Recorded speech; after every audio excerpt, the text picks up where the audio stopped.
Hey guys, welcome back to Cook with Kesh. We're on our fourth episode now, and today we're discussing diets. So, malaking topic ang diets, di ba? Like, lahat tayo gustong pumayat, lahat tayo gustong magpaka-sexy, lalo na summertime. Marami naghahabol ng beach body. So, like, medyo importante pag-usapan proper nutrition, diets, and like, hindi pwede yung gugutumin mo lang yung sarili mo.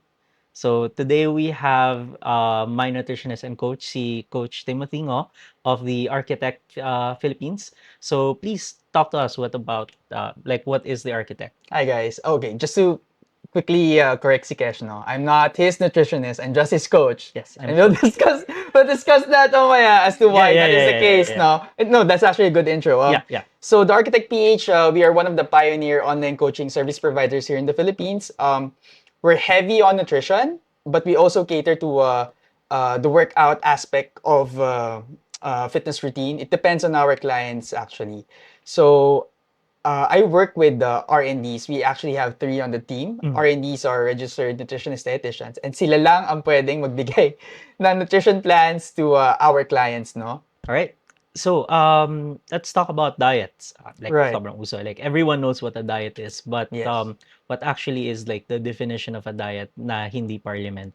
Okay, so when we get to talk about diet, if you want to simplify it, it's basically just the summary of what you What you eat, eat, yeah. right? But if you want to be a bit more scientific about it, like kung ano yung common knowledge, dieting is a bit more of like a restrictive kind of a eating pattern, something of the sort, no?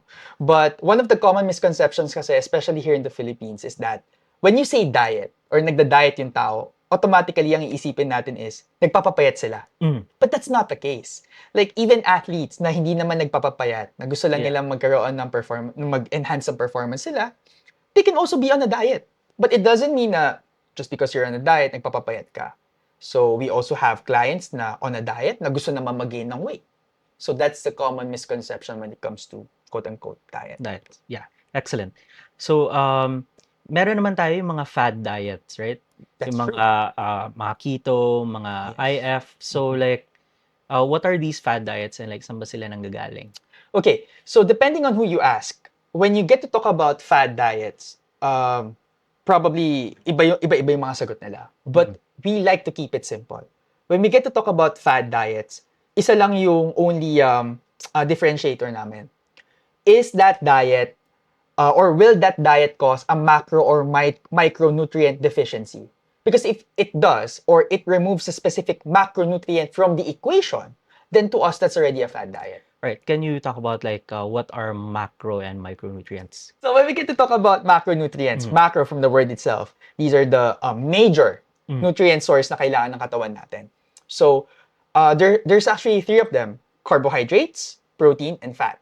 So let's get to talk about their specific uses sa katawan natin. And don't worry, it's not gonna be all like a science class or something. Let's simplify it. Carbohydrates is the body's main source of fuel. Okay. Protein naman is used by your body to basically create more muscle mass or create cells. At the same time, for recovery purposes. Okay. Fat is used by your body to create hormones. So yun lang. Let's put it aside for a second. But before that, again, carbs, energy source. Protein, recovery, and for building purposes. Fat is used for hormonal creations. Basically, macronutrients and micronutrients, they're important. That's the whole point of it. You're my coach, but you're not my nutritionist. That's So right. let's talk about the differences between that and like who can actually recommend diets. Okay. Here in the Philippines, it's very simple. The only person who can recommend anything, nutrition plans, nutrition guides to you, to a person, is none other than R&Ds. Registered nutritionist dietitians. So, hindi siya doktor mo, hindi siya yung fitness influencer na nakikita mong batak on TikTok or wherever, hindi siya yung coach mo, kaya I had to correct you. Yeah. I'm not Of course. you're a nutritionist. It has to be R&Ds. So in the Philippines, we have what we call the NB law, no? That basically states all of that. Abroad naman, internationally speaking, I believe medyo similar din naman ang setup. Hindi nga lang specifically R&D ang term nila doon. I think it's NDs lang or even nutritionists lang yung title. But definitely not your doctors, not your coaches, and not not any fitness influencer per se. Yeah. So the nutrition plans you're giving me are coming from the R&Ds in Architect, It right? has Yes. to be. Yes. Okay, excellent. So today we'll be discussing like a variety of mga fad diets, and we're just gonna break them down, talk about them, like what they're about, what they're supposed to do, a bit of history about them if we know any, and then are they any good? So we're gonna start with, of course, the popular ones. Like we're gonna start with keto. We're gonna discuss OMAD. We're gonna do intermittent fasting. And yung Mediterranean diet, which is the Burgis version. Yeah, pang mga Burgistita natin. Mhm. And yung mga, we're also gonna mention some mga dating popular, pero ngayon hindi na ganun ka-popular, like Right. Atkins and Paleo. So, take it away. Let's start with keto. Sige. Okay, so when we get to talk about keto, no, the whole premise of it is basically minimal carb source, minimal to almost no carb source. And the emphasis is on utilizing your body's fat stores now as a source of energy. Okay. Now, let's bring back yung sinabi natin kanina about macronutrients. Carb, again, is the body's main source of fuel. Protein for recovery purposes and for building purposes, and fat is primarily used by the body for hormones. So what happens if you take away carbohydrates per se? No, since ito yung main source of fuel ng katawan natin. Two things. The first one, and alam to ng lahat ng mga nag-keto, is ketosis. Ketosis basically, in its most simplest sense, no, utilizes your body's fat stores as a source of energy. Yeah. But its lesser known cousin also is at play simultaneously, which is called gluconeogenesis. Gluconeogenesis is utilizing a non-carbohydrate source to basically create glucose. So you have glucogenic amino acids, glycerol, correct me if I'm wrong, and lactate, if I'm not mistaken. Now, I don't want to be too scientific about it, but basically, yan yung ginagamit ng katawan natin to create glucose from a non-carb source. Yeah, the lactate, I remember kasi if you overwork a muscle, it's going to start Lactic to acid. produce lactic acid. Yes. As a, ano, yeah. There's that as well. Now, so going back to the explanation, if you do itong ketosis na to at saka itong gluconeogenesis na to, you're basically taking away fat from its supposed work, no? As well as yung protein niya from yung supposed function niya. So what happens? Since protein is utilized by our body to rest for muscular recovery and to create new muscle mass for growth, and yung fat natin is utilized by the body for hormonal production, if you use that as a source of energy, isa lang yung mangyayari sa'yo. Actually, dalawa. Hormonal imbalance. Kaya karamihan sa mga babaeng nagkikito, mapapansin nyo, if meron man kayong PCOS, polycystic ovary syndrome, or other hormonal issues, lumalala yan. And kung mapapansin nyo rin, karamihan sa mga nagkikito, and I believe yung mga viewers mo who would undergo or had undergone keto can relate to this, hair fall. Oh. Because yung hair natin, ang building blocks niyan ay amino acids, basically protein. So, if you use yung protein mo na dapat ginagamit ng katawan mo to create itong hair follicles mo, and yung... So, it won't be able to produce keratin. Exactly. Okay. Exactly. So, nalilipat siya eh. It's like, the purpose of ketosis and the purpose of gluconeogenesis, it's like, may Meralco ka, and then may generator ka rin. Kapag nagka-brown out ka for some unexplained reason, may backup yung generator ka. Yung katawan mo. But the problem with keto is, ginagamit mo yung backup generator mo as the main source of fuel. It's not optimal. Kaya, sure, you can survive it for about a week or 2 weeks, no? But you do it for a prolonged period of time, I can guarantee you, hormonal imbalance ang kababagsakan mo. And the hair fall is no joke. So, there's that. Yeah, like hair fall is bad. Have you tried keto before? I haven't. The only ones I've tried before are Mediterranean, and my particular favorite is the seafood diet. Okay. Yeah, when I see food, I eat food. Yeah. Okay. Yeah, Alright, that's my favorite one. Alright. Sige. Pero like, kaya ako umabot sa ganitong lagay. Kaya kinailangan mo kami. Yes. Okay. Perfect. Yeah. But yeah, Keto-wise, yun na naman yun. I'm not the type of person who would tell you, "Hindi, fad to eh." I'd rather explain to you the mechanics behind it. Mm. And then ikaw na magsabi sa akin, sige nga, tama ba yun? Kumbaga, ginagamit ng katawan natin tong fat na to for this one, yung protein mo for this one. Then gagamitin mo siya for something it's not really intended to be used for. Why would you do that? Why would you limit yung carb mo na? Ito na yung main source eh. Why would you do that? No. So, Yeah, I think like the point behind it is to like get rid of all the fat that you already have stored. well, in theory, ang ganda kasi isipin na ganun yung mangyayari. But hindi kasi nila alam nangyayari behind the scenes eh. Like, oo, gusto natin alisin yung visceral fat natin. But are you also aware na yung fat is being used by your body for hormonal production on top of a whole host of other stuff? Yeah, so mawawala nga yung visceral fat mo, mawawala rin yung buhok mo. So That is true. No, that is true. That is true. But I think that's simplifying it. Yeah, If we're gonna geek out about it, no, it's not just the fat na mawawala sa'yo. Weight loss, when we talk about weight loss, it's always a combination of water loss, yes. muscle loss, and fat loss. It cannot be just fat alone. So, with this kind of a diet na medyo extreme, na you're actually removing a macronutrient from the equation, expect mo na hindi lang taba ang mawawala sa'yo, even muscle mass. So, and that is something that you would want to avoid because the less muscle mass you have, the weaker your metabolism will be. So, ano mangyayari dyan? Hindi na magiging optimal yung nutrient absorption ng katawan mo. So, mas dadami pa yung fat storage na mangyayari sa'yo. So in the long run talaga, it's It's very counterproductive. Yeah. Yes. But is it okay in like short bursts? I wouldn't say, okay, when we get to talk about diets kasi, some people would get to ask, paano kapag gusto ko lang ng biglaan kasi meron akong kasal na attendant in 2 weeks time eh. Gusto ko lang ng sudden drop eh. But here's the thing, in exchange for that weight loss that you're about to get, no, from doing fad diets or crash dieting purposes, yung makukuha mo bang visual change, is it worth the health risk? Because in all honesty, no, even muscle loss will present itself as weight loss. But that is not what you want to happen. Yeah, you don't want muscle loss. Exactly. Because hindi lang hihina yung metabolism mo, like what I explained earlier, magsasag pa yung katawan mo. And doon lalabas yung problema because the moment na magsag yung katawan mo, the only way for you to fix that is either you wait, you give it time, and I'm talking about years, for the skin elasticity to come back, or magpapatummy tuck ka. So, it's not necessarily cheap, and sino bang may gustong mahiwa, 'di ba? Para maayos yung problem na hindi naman dapat nandoon to begin with. Right. So the next one on our list is OMAD, 1 meal a day. Okay. So talk us through like the premise of this. All right.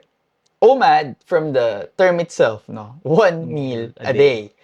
Now, very simple lang ang take namin dito. Let's say, for the sake of argument, Kesh, for the sake of argument, sorry, hindi ko kasi dala yung, I have no access to your file right now, so hindi ko alam ilang calories mo right now. Right? So imagine nga lang, for the sake of argument, 1.5 something. oh, there you go. 1,500 calories in a day. Ipagkakasya mo siya in 1 meal. So, number one, I don't think anyone here in this room can actually eat 1,500 calories in one sitting. Nagawa ko na siya. Oh my God. No, but Kaya ako umabot sa ganitong lagay. no, but for the vast majority of people out there, mahirap yun. Kahit ako, hindi ko kaya yun eh. Even at my peak athletic days, hindi ko kaya yun. 1,500 calories is just too much food for us to be ingesting in one meal. So, ang nangyayari sa karamihan is they get to eat less. No? So, automatically, it promotes crash dieting kind of reaction eh. Kasi hindi mo nga siya maubos. So, there's that. And number two, if ever man na maubos mo yun in one sitting, what makes you think na your body can actually digest that properly? Remember, improperly digested food would be stored in your body as what? Fat. So, the entire premise na once daw kakain, and I get it. I'm also a busy person. I'm also a working man. No? For the vast majority of the working class, eating once a day, sobrang convenient nun. But it doesn't mean that just because it's convenient, it's healthy. Yeah. Ika-clarify ko lang though, when I did do the 1.5 in a meal, it wasn't the only meal of the day. It wasn't the only meal of the day. No, Oh, it my was God. not. Okay, It okay. was like one of two. One of two. Yeah. That's a lot. That's a lot, though. It's a tomahawk steak though.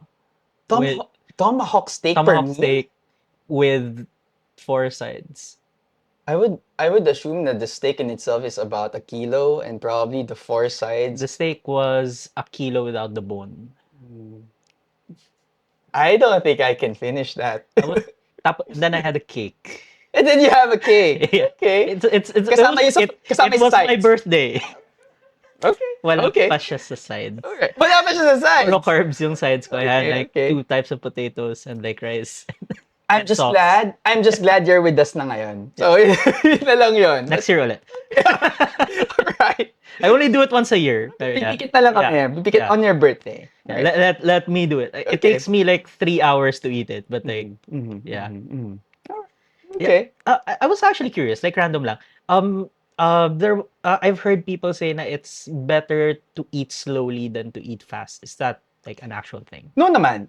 In all honesty, no, depende nga lang yan. Kasi syempre, kung mabilis ka talaga kumain, parang nga lang kung mabilaukan ka or what, Yeah. syempre, iba na yun. But if you're talking about finishing a meal in like 10 minutes versus finishing it in 30 minutes, wala naman. It Wala usually namang- takes me around an hour. Like mabagal ako kumain. Okay lang.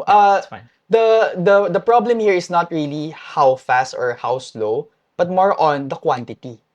Kasi syempre, ito pa, isa pang gusto kong i-tackle up when it comes to OMAD, no? We're also talking about hindi lang naman sa kung mabubusog ka during that time eh. Mabubusog ka ba for the entire day? Kasi, oo, pwede for the next 2 to 3 hours, probably 4 hours, hindi ka gutom. Paano for the rest of the day? Diba? So, assured yan, it's either mapipilitan kang kumuha ng something else, diba? A little bit of whatever snack here, a little bit of snack there, and before you know it, lampas ka na sa 1,500 calories. Yeah. I know a lot of people kasi like specifically the ones with like higher tier ADHD Mhm. na hindi talaga ginugutom if you're in a hyper-focus like mode, Right. which I have experienced. Like pag naka-hyper-focus ako, I sometimes also forget. Pero like food is like so important to me that it's not as bad as like with other people with ADHD. Right. So like I feel like this targets a lot of those people din talaga eh. Mhm. Na lalo na like I know people who play games for like 24 hours straight. I'm a gamer Yeah, myself, yeah. so I Like- kind of get what you mean. Okay. So yung mga ganun, like lalo na the WoW players. So this sounds really attractive for them. Definitely. Hindi lang yun eh. Even for the working class, not just gamers ah. Kasi syempre when you're in the zone, it doesn't matter Yeah. if you're gaming or if you're working, ayaw mong nasisira yun. You don't want to break the focus. Exactly. But this is what we try to, this is the kind of advice that we get to share to, even to you, even to Yeah. our clients, no? Na, ano ba naman ba yung 5 to 10 minutes na you're gonna be taking a break? You have the entire day to work. Just 5 to 10 minutes lang of break to finish, like, for example, yung snack natin na 5 minutes, ubos mo na yun. Yung nuts mo, yung fruits mo, tapos na yun eh. It takes me half an hour. Okay pa rin yun. Okay pa rin. We Yeah. have clients na 1 hour nila naubos yung Pero snack. ano, There's I that. incorporate it na in the activity. I munch on it as I'm doing As you're something. doing it. Yeah. Diba? I mean, it's not so difficult naman if we put our thoughts into it.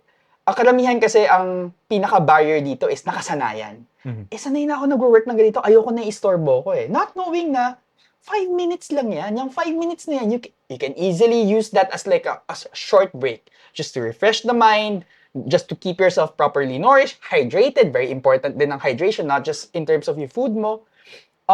But to a lot of people, it gets neglected eh. Kaya nagkakaroon din tayo ng tinatawag na brain fog. I'm not sure if you've experienced that. It's because kulang na sa nutrisyon yung katawan mo. And yet, tuloy-tuloy ka pa rin sa ginagawa mo. So, kami, if you're gonna ask us, we're not really fond of OMAD. Oh man. We're not fond of that.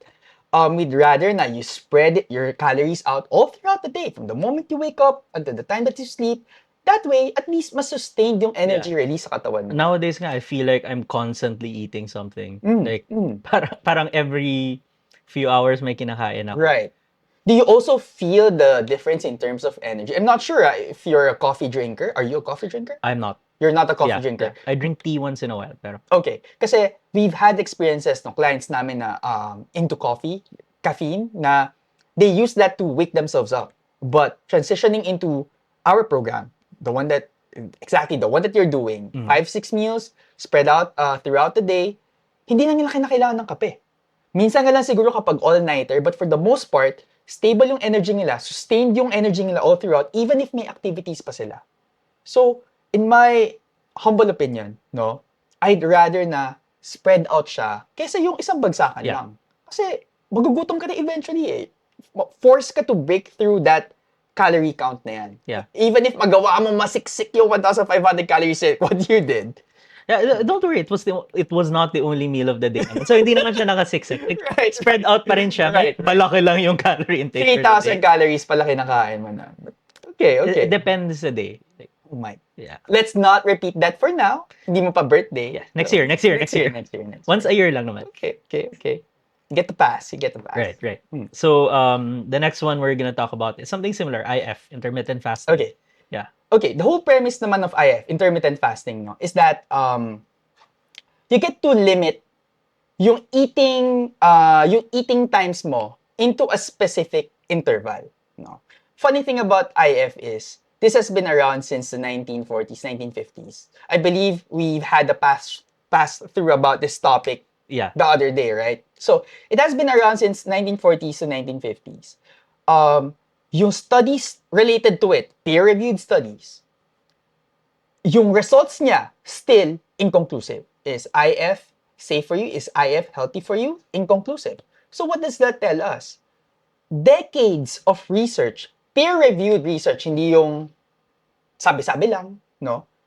Tells us na hanggang ngayon, hindi pa rin nila ma-determine if this is helpful for you or not, if this is healthy or not. So kami, when it comes to something like this, I'd rather just avoid it. Why would you risk? Kasi 50-50 yan eh. If sinabi nila inconclusive, 50%, sometimes gumagana, sometimes hindi. So kami, why would we risk something na 50-50 if we can do something naman na 100% of the time gumagana?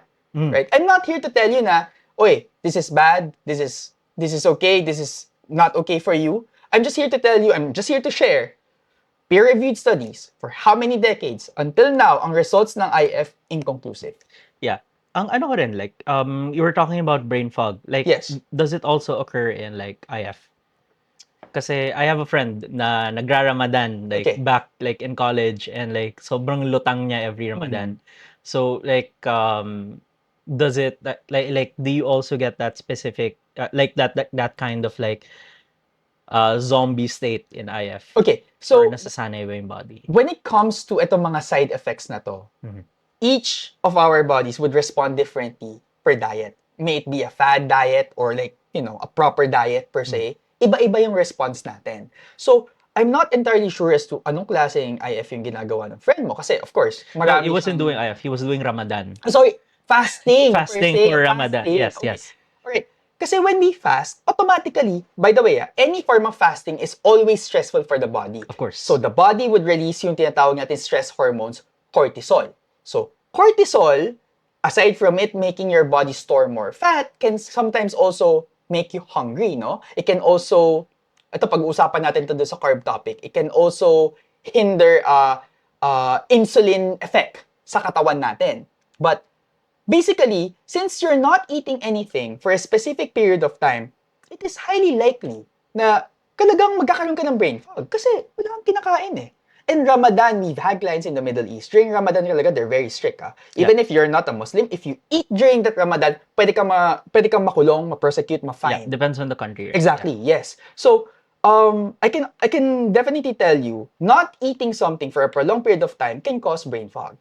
Yeah. So, all the more. Mas extra, I think, yung sa Ramadan because I think you're also not allowed to drink water. I believe so. Yeah. There's like a specific time lang talaga na pwede. Yes. So, I believe during daylight hours, bawal.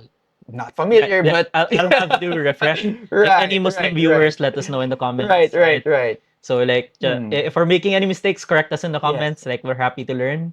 Exactly. But yeah, I'm not surprised if ever your friend would be experiencing some kind of a brain fog. Yeah, during he that missed the fasting. long test. There you go. It was There so you go. bad. So yeah, IF for us, I'd not risk. I'd rather not risk it. So, pero like, we also do like fasting, for example. We have to do like particular blood work, right? Right, yes. I'm actually about to do one this coming May 6, just annual stuff, no? Kapag ganun, wala naman tayong choice eh. Yeah, of course. You have to, it's like, you're not gonna be doing this for a prolonged period of time. You're just gonna be doing this for that day. that day. So, as long as you're not doing it na parang habitual, Yeah. I wouldn't think na yung damage naman niya is gonna be something na irreversible. Yeah. So, Now napapaisip ako, like paano yung lifestyle dati ng mga monks? Like specifically dahil nagfa-fast sila during all of Lent, right? May Right. mga ganun sila. Even though may heavy physical labor sila. Like, I wonder the effect of their bodies. now, Good job. when we get to talk about monks, no, sorry nga lang doon sa Hollywood representation of monks na yung mga batak, na, typical Yeah. kung fu kid kind of a, like, parang portrayal na, hindi, batak to and whatnot, no? If you get to look at real-life monks, they're actually quite skinny. Oh, you're talking Buddhist monks. Buddhist I monks, was yes. thinking Catholic monks. Oh no! Yeah, I'm yeah. sorry, Yeah, I'm not that familiar. Although I've seen some, I've seen a photo before na yung tipong may shroud and everything na medyo Yeah, more on the bigger side of. Lalo na in the Middle Ages kasi more on labor din talaga siya. So they have to like tend fields, gardens.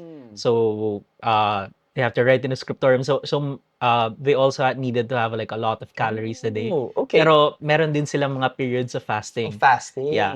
There's even a monastery nga. Nagkaroon ng issue na whether beer was okay during fasting periods or not. Was it considered bread? Yung mga ganun. And you're not talking about the Orthodox Church, right? No, this is the Catholic Church. Catholic Yeah, Church. yeah. Oh, this is Like new to me. the monastic tradition of the Orthodox Church is a bit different. Like I'm not as familiar with it, pero Right, there are differences. Oh. Like hindi siya based on the rule of Saint Augustine. This is quite new to me. Yeah. No? Kasi when you say monks, ang unang dumadating sa akin, like It's like- Buddhist, Taoist yeah. monks, no? So, well, if you get to look at them, and actually similar naman, they do fast as well. Of course. Kung titignan mo sila, talagang ang papayat nila. Like, almost skin and bones. I think it's mostly about the mental aspect of it, na Yes. kaya pa rin nila yung tasks. It's more on depriving yourself of desire. It's more on removing desire to like achieve like enlightenment and stuff. Like the whole focus of the Buddhist fasting is different from the Catholic, version. like as a sacrifice. This is more on like improving oneself For enlightenment, Yeah. right? Okay. I see. just to escape the cycle of samsara and all of that. Today I learned. Yeah. Interesting. Yeah, so like a lot of people kasi are fasting. So like for different reasons. Like hindi naman siguro nagpapa-beach body yung mga monks. Right, yeah. right. No, but honestly, fasting, one thing's for sure, you can quote all the studies that you want, but if you study biochem basically, fasting is stressful for the body, and isa lang naman na magiging result nun, cortisol Cortisol release. spike, yeah. And cortisol, while yes, it has its purpose, it has its uses under normal circumstances, but prolonged cortisol spikes is definitely harmful for you, progress-wise. So, iiwasan natin yon. Anything stressful, basta anything that can trigger lack of sleep, for 1, 2, can trigger a cortisol spike, iiwasan natin yon. Ayaw natin nun. It can help, rather, it can make your body store more fat, which makes the entire purpose of the dieting counterproductive. You trying to lose weight, right? Our next one is Mediterranean. Mediterranean. Okay. Yeah, this is super popular. Na yun. Right. So, for the Mediterranean diet, they tend to use olive oil, for one, as their fat source. Fish. To correct me if I'm wrong, they also use seafood, not just fish. Depends on the seafood. Depends on the seafood, right? Other than that, I believe fruits as well as veggies are included into this. Nuts as well. So, if you get to look at it, no, hindi naman masama yung mga ingredients na nilalagay nila per se. So, if you're gonna ask me, is this a fad diet? Again, going to our definition of it, does it restrict any form of a macronutrient or micronutrient, or will it cause a micronutrient deficiency? In all honesty, it doesn't. No, I guess ang magiging laban ng ngalan dito is the portions, because when we get to talk about proper diet, it's not enough na you're eating ingredients na healthy for you. Remember, ano yung perceived na healthy for someone might not necessarily mean healthy for you. Another, yeah. Exactly.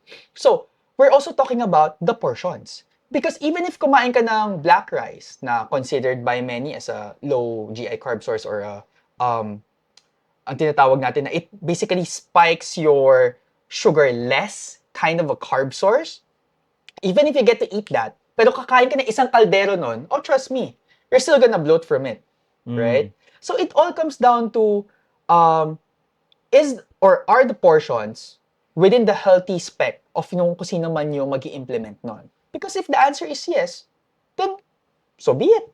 You're not restricting yourself with carbohydrates. You're not restricting yourself with protein naman.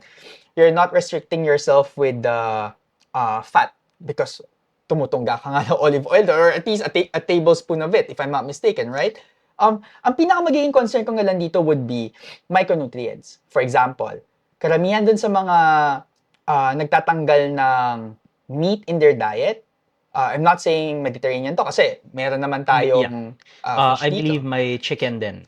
Exactly. So, for those instances, for those individuals na nagtatanggal ng mga meat or whatnot, vegans, vegetarians, they're at risk for micronutrient deficiency, specifically vitamin B12 and essential amino acids. Because you can only get those from red meat. Okay? So, dito naman sa case ni Mediterranean, I believe Mediterranean would also allow you to eat meat, but very seldom. Very seldom, Tama. yeah. There you go. So, as long as you got everything in place naman, macronutrients-wise, hindi ka naman masyadong extremist na hindi ka na kumakain ng poultry or ng red meat, then I would say you're okay. You should be fine with it. Kasi I tried this before. Like, a doctor told me na your cholesterol is hala. So, and like, yes, my cholesterol is medyo... But it's not as bad as it used to be. But, so, sinabi niya, you should try Mediterranean diet. Okay. Pero like, I wasn't given guidance. So like, anong Mediterranean? Like, ang laki ng Mediterranean. Can I have like the butter-rich French cooking? That's in the Mediterranean. Can I have pizza and pasta every day? That's in the Mediterranean. It's Italy. So, ang laki talaga nung ano. Like, so it's very important to know then what's in it. Allow me to prove a point lang ulit. Again, even your doctors should not be interfering when it comes to your diet. They should be referring you to an R&D. They should be working hand in hand. Hindi yung magpe-prescribe ako ng diet sa'yo. No? And then, pahala ka sa buhay mo. It doesn't work that way. If you get to look into your plan, it's not just a matter of kainin mo to, kainin mo yan. Gaano karami? Yeah. Diba? Then, ano yung intervals natin? Diba? It's not as simple as just, bigyan ka ng calories. Okay na yan, bahala ka sa buhay mo. Yeah, kasi last time, like, I wasn't even given calories. Exactly. Like I basically just switched the skin of like what I was eating. So I was still eating roughly the same amounts, pero with the Mediterranean flavor. Right. You know what? This is also why we've been in the industry. I wasn't able to share this, no? We just celebrated our 9th year anniversary last April 5, no? So we've been around for quite some time. And for the longest time, natatanong kami parate, bakit hindi kayo naglalabas ng mga parang trivias or like facts or whatever on your page? It's always just transformations. And my answer is very simple. Maglalabas ka ng generic na guide for someone. It might be helpful for this one person, but it might be dangerous for the other person. So why would you do that? Just for the sake na meron kang malabas na something sa SOCMED or for engagement purposes? I don't feel that it's right. Nutrition, yung approach natin sa health should always be personalized. It's not a one-size-fits-all kind of a thing. No? Kaya, whenever itong mga like, doctors nga, nag-try sila mag-overstep, even mga coaches, uso yan sa mga coaches, nag-overstep sila ng boundary from yung dun sa workout part, pupasok din sila dun sa nutrition part just because batak sila or tumuturok sila ng something. It doesn't give them that knowledge per se, or even the right to be giving out or handing out nutritional advice. Kasi pwede siyang mag-backfire sa'yo eh. Yeah. Diba? And delikado yun. You didn't consider someone's medical condition? Hindi mo kinonsider kung may gamot ba siya na pwede magkaroon na adverse effect dun sa sinasuggest mo? Paano kung namatay yung tao? Knock on wood. Diba? Yeah. So, is that something na is that a responsibility na they're willing to take? Kasi ganun yun. To most people, it's just, papapayat lang naman ako eh. But for the right professionals, it's more than just that. It's ensuring na walang masamang mangyayari sa'yo. You mentioned, diba, na there are nutrients that you only get from red meat. That's right. Can we go into that a bit? Okay. I think for that one, you would have to ask our RDs for the specificity of it. But definitely, essential amino acids and vitamin B12, pag nagpaka-vegan ka, pag naging vegetarian ka, inalis mo yung red meat mo, assured yan. Magkakaroon ka ng micronutrient deficiency pagdating doon. Yeah. So, Pero a lot of people kasi still have to do it for like religious reasons, for example. Yeah. So for mga ganon, do they just have to take supplements for that? Mga ganon? yes, I believe so. We have vitamin B12 na maraming forms. Yeah, yeah. You can take them in capsules. Amino acids, you can take the powdered forms naman. Meron naman yung mga drinks per se. Pero kami kasi, we're not really fond of supplements. But anything na pwede naman makuha dun sa real food, why not? But sabi mo nga, for religious purposes, Yes, right? of course. Kung talagang wala, hindi naman natin pwede sabihin, magpalit ka ng relihiyon. Pangit naman yun. So yeah, for those instances, supplements would be their best friend. But for the vast majority of people na doing it because they just think na it's gonna be healthier for them, please, anything that will remove a macronutrient or a micronutrient, avoid that. It's fad. Wag. Okay. So in between our red meats then, like you have forbidden me from pork. Not necessarily Yeah. fully forbidden. Yeah. No? Like, For now. yeah. Yeah. Actually, even for now, lean cut, Lean cut same is okay. portion as beef. Mhm. Kasi yung mga beef cuts naman natin puro lean eh, right? At least yung mga naka-assign sa'yo din sa plan Yes. mo. So, it's not directly na parang forbidden ka. It's just that, lalo na tayo, mga Pinoy, we have this preconceived notion na pork. Ano ba yung pork natin? Barbecue. May tabayin sa dulo. Pork chop. May tabayin na nakapalibot, diba? Hindi naman tayo yung type na, pag sinabing pork loin. Hindi naman tayo yung tipong ganon na pag sinabing pork is more on the leaner side. Eh. Pag sinabing pork, sisig, yung mga ganon ang pupasok eh. Yeah. So, it's not really na bawal ka because pwede ka. Lean cuts, again, lean cuts. Okay. Same portion as beef, same as lamb. Lean cuts, same portion as beef. It's just that, iniiwasan na natin na our clients, at least from our end, our clients getting the idea na pwede naman pala ako ng pork, eh. Barbecue nga lang. Barbecue. Or baka naman pwede ako magsisig dyan. Or whatever, di ba? It's a, Yeah. so we want to remove that from their mind, per se. But hindi naman sa hindi ka pwede. Meron pa rin pwede. Pero like specific cuts, yeah. Lean cuts. So if we were doing like hamon, like the leg hamon, like that's very lean on actually. So and this are like a difference between like mga salted meat. Oh, yes. no? Yeah. Cured meats. So, sa program natin, Yes. bawal tayo ng anything cured. Why? Because for you to be able to preserve them, it involves a huge amount of salt. It does. It does, right?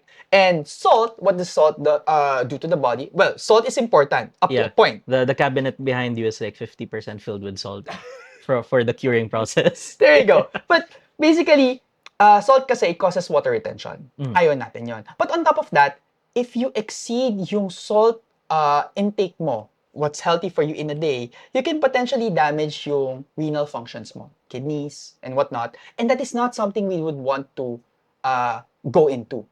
Okay? I'm not sure if you've seen a person undergoing dialysis because in our profession, kami, ang dami na. And honestly, anyone with CKD, chronic kidney disease, may stages yan, medyo hindi na siya na-reverse. Palala nga lang siya ng palala. So, if kaya natin matanggal yung risk factor na yon into the equation, why not? Diba? So, anything na preserve, alisin natin. Not just in terms of yung deli, like yung mga cured meats, but even yung mga the likes of yung corned beef. Spam. Oh, kaya nga may spam na less sodium eh.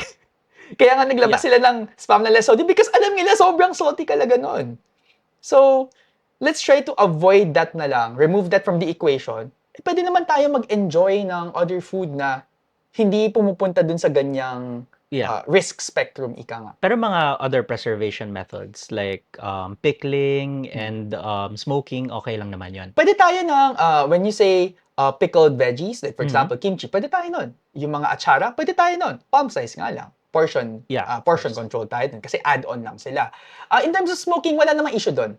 Smoked meats are okay up to a point. Again, portions. Yeah. If you exceed a specific portion, medyo alanganin nga din tayo dun. Kasi there's also like two versions of that.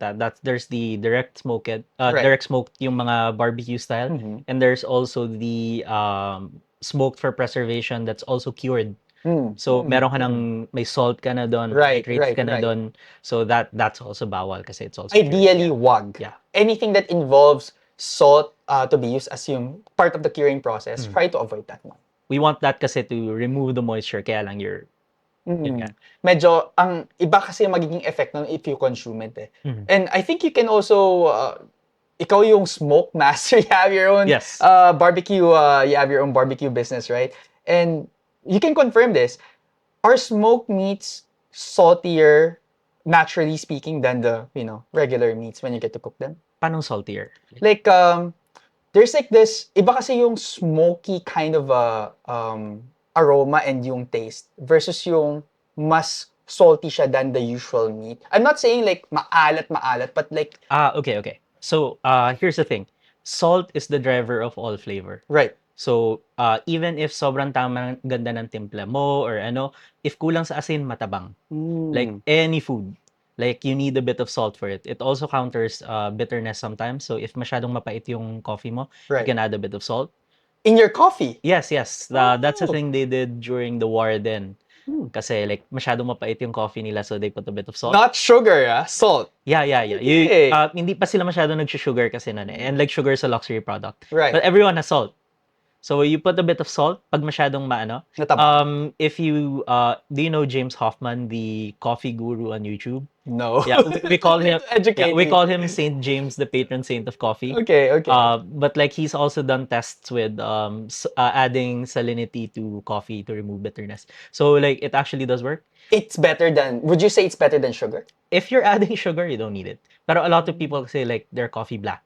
Right. Yeah. Ako, So if I'm you a like black if you coffee like your drinker. coffee black but your coffee is too bitter, masyadong dark yung roast, over extracted siya, you can add a bit of salt water. So, hindi kaya the next time I go to a coffee shop and I get to ask, sir, medyo masyadong matapang eh. Pwede bang pahingi ng asin? Yeah. Hindi kaya ginawa tatawanan doon. Maraming matatanda who participated in World War II Right, still right. add salt to their coffee. Okay. So, You that's know the what? thing, yeah. I'll try that as soon as I get home. No? Mamaya. I'll try that. I'll try that. Gusto mo timplahan ka namin sa baba? Huwag naman. We can do a taste test between two ano. We can do it later, probably. Yeah. Anyway, so off topic na yun. Sige. Today I learned. So back That's to salt. trivia. So the thing with the salt, the reason why smoked meats taste saltier or more flavorful, Right. is because matagal yung luto mo. So you add the salt, you'd get a similar result from a marinade or from leaving the salt to like stay overnight. If like like matagal yung salting process mo, Right. kasi it has more time to permeate into the meat. For smoked meats, the cooking process is so long and very low temperature that there's a lot more opportunity for the salt to permeate into the meat. So kung mag-cut ka nga ng smoked meat, 'di ba meron kang smoke ring, may makita ka. Yes. Yeah, the yes. pink ring around Yes, the yes, meat yes. itself. That's how far the smoke penetrates before the meat is cooked enough na hindi na siya like the flavor still penetrates pero hindi na siya magpapakita sa ring kasi nagluto na yung meat. Pero that will give you an example, an indicator that the cook is slow enough na nakapenetrate yung smoke, much less the salt, which is like extracted pa. And at the same time, salt, the longer you're exposed to the salt, the more moisture you extract out. Right. So there's right. less water in the meat. The juiciness that you get from a good smoked meat is from the fat. So you can't smoke yung mga matitigas na karne kasi magiging bato lang siya. That's how you get jerky. I see. So kung gusto mo yung talagang the really you need intramuscular fat. But it doesn't follow na, for example, you smoke this meat, it's gonna be salty. No, sa seasoning na yun. Yeah, it may like how much salt you put, how long you cooked it. Kasi the longer you cook it, the less moisture you retain. Okay. Okay. Oh, interesting. So there are calculations involved, like may percentage of salt ka per kilogram of meat. Even for curing, meron ka rin ganun. So it's possible to oversalt your meat, pero there's also to an extent, and different meats take different salt levels. Like for example, I find beef to be a bit more salt forgiving than pork. Oh, I see. Like I haven't played with lamb as much, pero Since we're in the topic of salting, Go. have you heard about the kimchi epidemic in the in Korea back in the 1950s? Kimchi epidemic. Yes, there's one. This came across my feed sometime, so I delved into it further. I watched a few videos about it. Apparently, because yung process nila before sa store ng kimchi is under yung sa backyard, tapos large pots.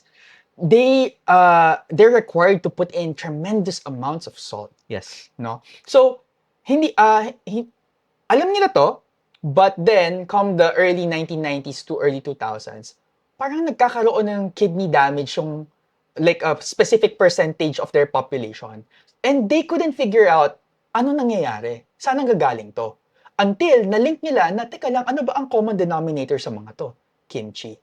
Na apparently, these elders, at yung mga nasa in their 60s, 70s na, no, during this time, kaya sila nagkakaroon ng ganito is because the kimchi that they were consuming for how many decades, grabe yung pagsasalt.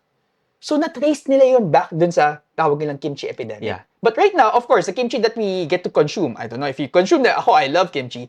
It's safe because factory made na siya and yung salt niya is already controlled. But just some of the tidbit na naisip ko based from what you shared. I have more to know about that nga actually.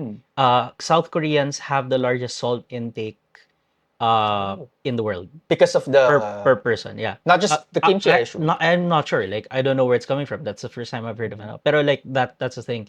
Kasi my friend ako who puts like flaky salt on Right. her fancy Burgis cookies pag nagbe-bake siya. Okay. Yeah. So she puts like the fancy Maldon salt kasi Burgis na tita siya. Right. So, and then like my friend siya who's a doctor, tapos tinanggal. So sobrang offended siya. Tapos sabi, oh, you're only allowed a certain amount of salt a day. Right. So like nag-research kami how much salt, like, kasi sobrang offended siya na tinanggal yung expensive sea salt niya. Like nag-research kami on how much salt are you really Is safe in a day. Yeah. And that's when I found out na like Asians in general do have like a higher like salt intake than like The Westerners. Western counterpart. In particular, South Korea. South Korea ang taas. Like, even compared to us. I have an intellectual guess as Yeah. to where that might be coming from. Baka sa mga instant noodles nila. Maybe. No, maybe. Pero Japan also has that. Pero they don't have as high enough. So, I'm not sure where it's coming from. Like, probably someone more in tune with, like, the cultures or, like, ano. Right. But, like, there's also less health problems coming from salt intake from Asia than from, like, the West. Really enough. Like, parang, like, nag-acclimatize sa mga katawan natin from all the toyo. And, funny enough, no, because I've been to the West, I've been to the US, I've been to Europe, no, talagang their food are a bit more bland than the Asian. I don't know, but I've had good food in the West. Although it's not as good as the ones we get from the umami from Japan or you Yes. know the food na meron tayo dito, but I don't know. Maybe it's really about the salt usage natin na mas mataas talaga tayo. It's not just the salt usage. There's also a huge difference in culture with spices. The UK is notorious for having horrible food. I haven't been. It's gotten to the point their national dish is chicken tikka masala kasi yun lang yung may lasang pagkain nila. And depends on where you go in. Depende naman where in the West. Right. Some people use more spices than others. Like for example, the southern border, they're very next to Mexico or like the former French colonies. Maraming flavors than like Louisiana, Texas, etc. Like I'm doing Texas barbecue, so like there's a lot of flavor in there. More on the reputation of the bland foods are coming from the Brits and the Germans. Like you can't like you can accuse the French of many crimes. Okay. Bad food is not one of them. The Italians have done horrible things throughout history, but they gave us pizza and pasta. That's true. Yeah, so they are forgiven. Spain also has like Oh, I love paella. depends on where in Spain. I've had bad food in Spain and I've had great food in Spain. So it depends on where in Spain. To be fair, no, when I went to Munich, 2022, hindi ko din masyado na enjoy yung food nila doon, except for I guess the novelty of buying a sausage from the stands. The schnitzel is like Schnitzel. okay, but for the vast majority, I think the only key takeaway ko from Munich was the Radler. The beer na may halong lemonade of some sort. I love it. But food-wise, parang medyo wala akong Yeah, nagustuhan as sa a person who doesn't really drink beer, I'm not a fan of like the flavor of beer. Hindi ako nag-enjoy in Germany at all. Like, Even the food. lalo na sa food. The servings are huge. They are. Like a pork knuckle na ganito kalaki. Like, kasing laki ng ulo ko, guys. Like, gaano kalalaki ang pigs nila. Ewan ko na lang. Right. Pero, yeah, it may have been big, pero basic salt, pepper lang siya. Matabang. I don't know, like, is it just a cultural thing or ano? Pero, like, Britain talaga and Germany are Notorious for that. Yeah, for bland, bad food. Well, I know which country to avoid next time. The Nordic countries naman are basically either salted meats and salted fish with jam. Like usually mga ganun. Like sa IKEA, 'di ba, they put jam sa meatballs. Right. Yeah, Yes, they yes. tend to put a lot of jam with their foods. I see. So you can have like salted reindeer, like they have like canned bear meat nga. Like, nakita na ako ng Wait, canned bear meat? Bear meat? Bear. Like, When I went to Australia, I tried yung crocodile meat. crocodile, yeah. It's a bit gamey, so I don't want to try the bear. Crocodile weirdly enough tastes like chicken, right? Have you tried? Medyo may lansa yung natikman ko. Yeah. Meron baka salt water. Yeah, hindi ko sure eh. Kasi yung natikman ko before, just really tasted like chicken. Oh, Yeah. one more, kangaroo. That's Kangaroo. gamey. That is very gamey. Kasi it's tough. Like, it does a lot of work. If you want tender meat, you want, like, hindi masyado nagtrabaho in its life yung animal.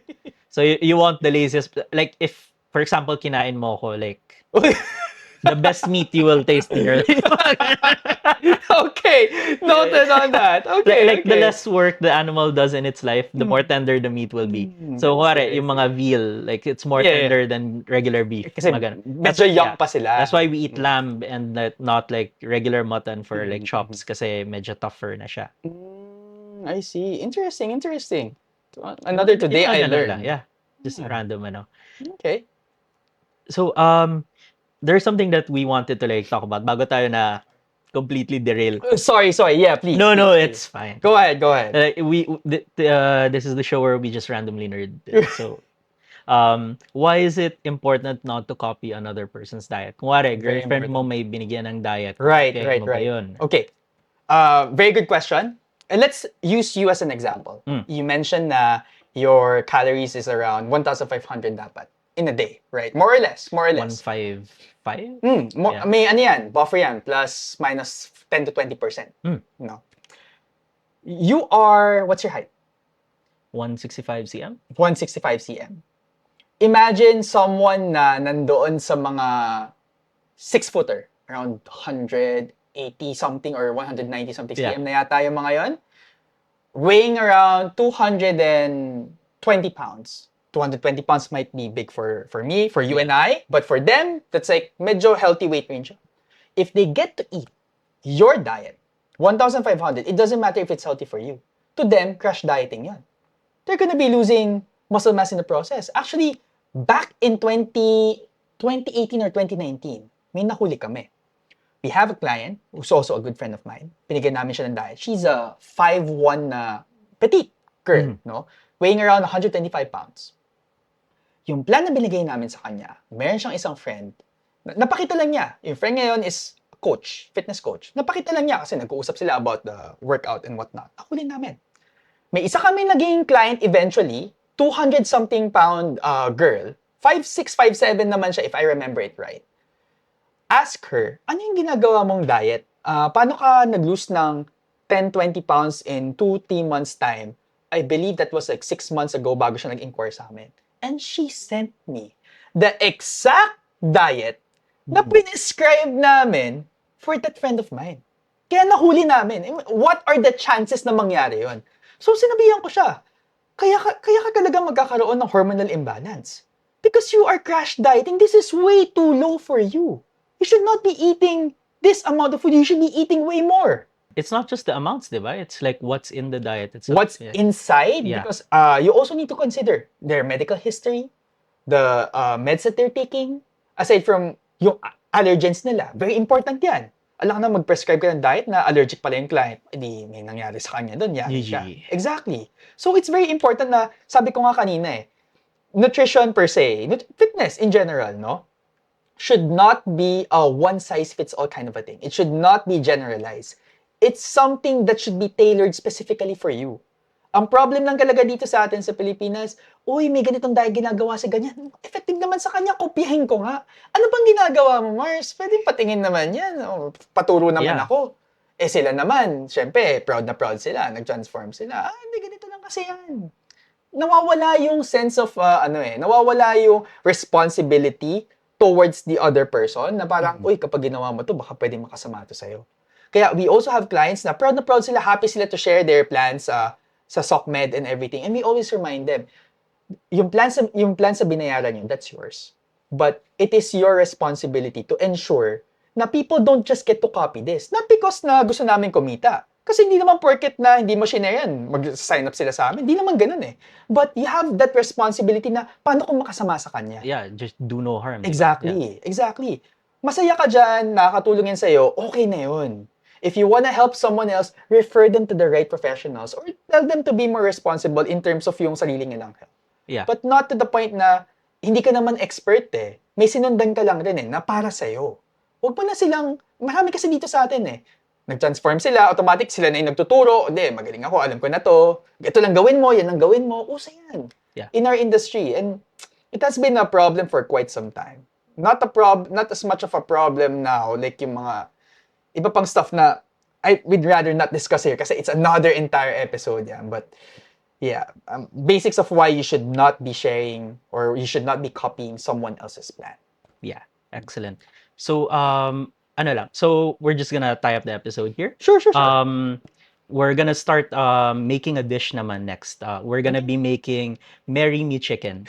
So like we'll talk about why the name is like that in a bit. So guys, like please don't like copy another person's diet. Like even if like, for example, like I've already lost almost 10, diba? I believe so. Yeah. I believe so. In the past few weeks, like sobra effective, Architect PH. Like, but like I wouldn't like give you my diet particularly. But it's not the fastest I've ever lost weight. I once lost like 5 pounds in one weekend. I don't recommend that either. It was food poisoning. Masakit yun. Oh yeah. Nasugod na ako sa Medical City with that. Pero so, wag. pumayat ako in one weekend. Pero don't do that, guys. Wag kayo I don't doubt. Do not. So please actually like go to an R&D to get your proper like kahit hindi sa amin, basta sa yeah. R&D. Yes, like be safe, guys. So we'll be back with Marry Me Chicken. So guys, welcome back. Today we're making Marry Me Chicken.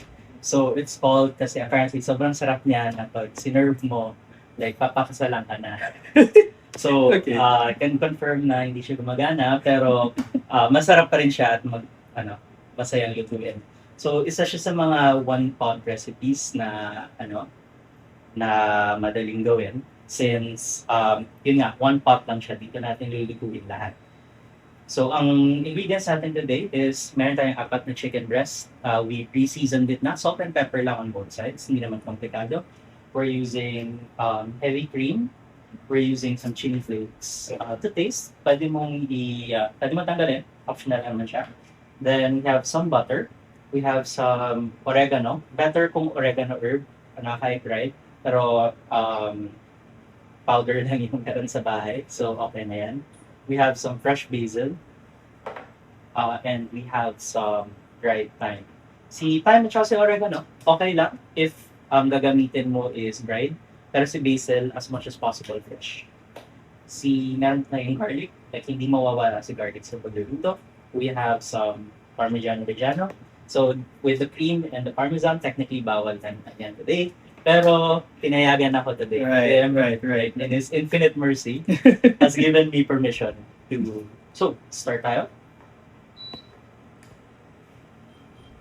Okay, so, i-heat lang natin yung pan natin.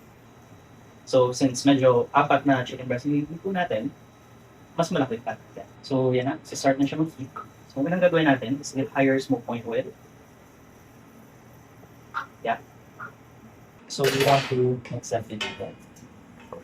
Para hindi siya mas meron. Yung init na siya, we're gonna start adding our chicken. Once again, pre-seasoned lang siya with salt and pepper. Pag nagluluto ka on stainless steel, mapapansin mo, didikit yung meat. Right. So yeah, lulutuin lang natin siya on both sides. So, yeah. Usually, how long would it take to, to say na medyo seared na yung one side from the other? Until bumitaw siya. Kasi when you sear, there's something called the Maillard reaction where nagkakaramalize yung flavors in the meat. So that's what gives you the additional flavor. So yung mga yan, that's flavor, that's pure flavor. Tapos kita mo na, di ba? May slight browning na tayo dito sa ilalim ng pan. That is what you want. That's the fun. That's what you want. Okay, so we're gonna take out the chicken. Okay. Set aside lang natin siya. That's good. So we're just gonna let that rest. Mhm. Then you pass me the garlic. Sure. Here you go. Okay, we're gonna put our heat on low. Then we're gonna add the garlic.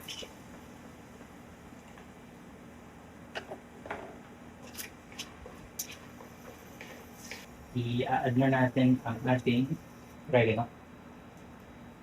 Ang ating Chili. thyme. Oh. Then we're gonna add the chili. Once again, chili optional guys. Kung ayaw niya ng chili, huwag kayong maglagay. Kung ayaw ng nilalandi niya ng chicken, huwag niyo lagyan. Ng chili, huwag niyo lagyan. Then we add this. Oh, Then you pour it in.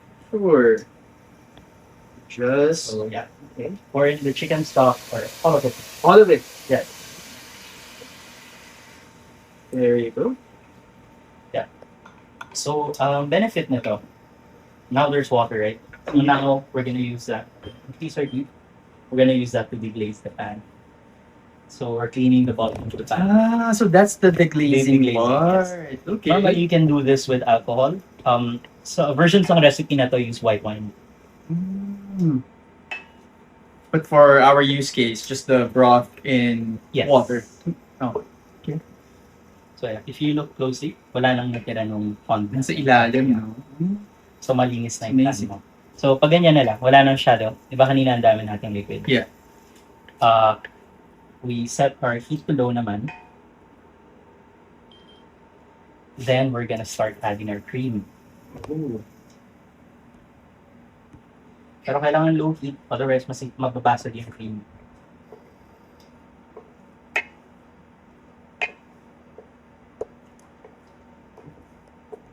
Parang yung sauce pa lang. Medyo nakakatakam yan. Tapos, cheese.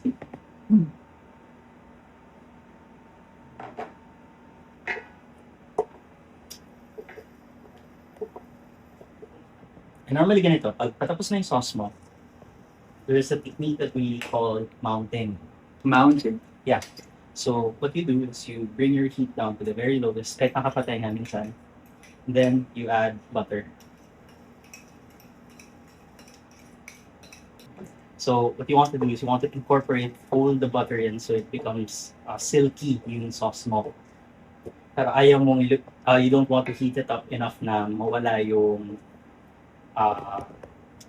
mag-separate out yung butter. Okay. So then, we add our chicken back in.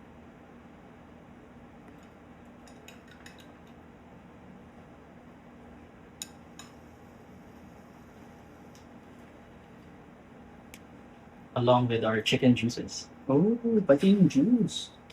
Why not? Flavor yun eh. Then we mix it all.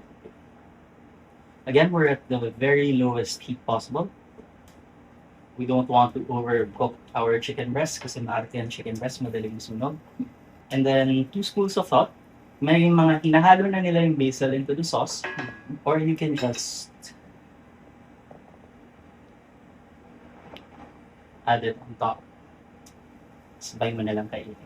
When it's done. Yes. Ah.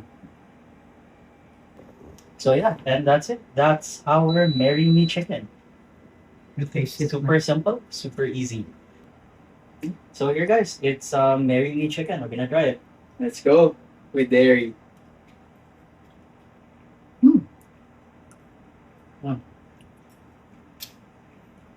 It's creamy, tomatoey, like umami. It's flavorful, but it's not overpowering. Yeah. The breast is best when freshly cooked and hindi overcooked. Mm. So, marinated chicken, an excellent dish over rice, lalo na. Um, I can't guarantee na papakasalan ka if niluto mo to, pero it's really good. Like, at the very least, may mapapangiti ka. That's all I can guarantee. So, Tim, thoughts on What can I say? It's good. I like it. Although, of course, bawal? dairy, but I like it. I like it. It's okay siya. Texture, the flavor. Usually kasi chicken breast, I'm used to eating just, I'm a former athlete, so just eating for function. Yeah, the But- bland, dry yeah. breasts. But the sauce, it kind of seeps into the middle of the chicken, so that's good. No comments. I mean, no objections from me. Okay, guys, so we learned about diets today, like a lot about dieting. Conclusions lang natin, you shouldn't really be copying someone's diet. Right. A diet should be tailored to you and your needs. Like, you shouldn't just be taking like an online diet or whatever fad diet is uso. Like, punta ka sa R&D, magpa-check ka, like get your personalized diet plan. That's gonna be the best route talaga for you.